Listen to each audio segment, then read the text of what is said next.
Buong akala nga ni na Jordan at Billy na si Valerie ang kasabwat ni Kaloy dahil nung nag-uusap nga sila patungkol sa taxi driver ay si Valerie lang ang nakarinig ng usapan nila. Pero lingid sa kaalaman ng dalawa na nandoon din itong si Abby. Napansin nga ni Jordan na parang ang layo ng iniisip ni Billy. Tanong nito kung okay lang daw ba ito.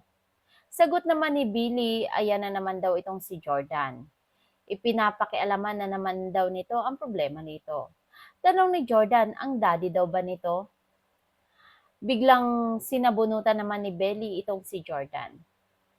Dahil makulit nga daw ito. Habang si Abby ay pinuntahan nito si Kaloy, sabi nito hindi daw pwede na palaging ganito nga ang mangyayari. Lalo na daw ay napapalapit na daw ito sa idol nito.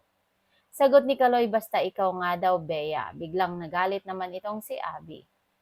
Habang sa inuman ni Belly at ang staff ng Loveless, sabi ni Valerie, ibalik na daw ang cellphone nito.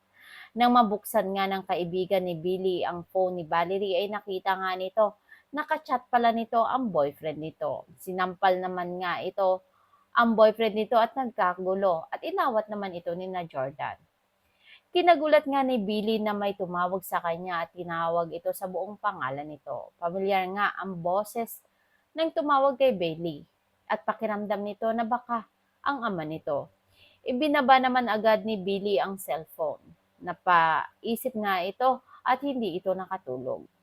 Pakabakan nga natin kung haharapin kaya ni Billy ang ama at sasabihin kaya nito kay Oliver. Yan ang ating pakabangan sa mga susunod pang episode ng Someone Someday.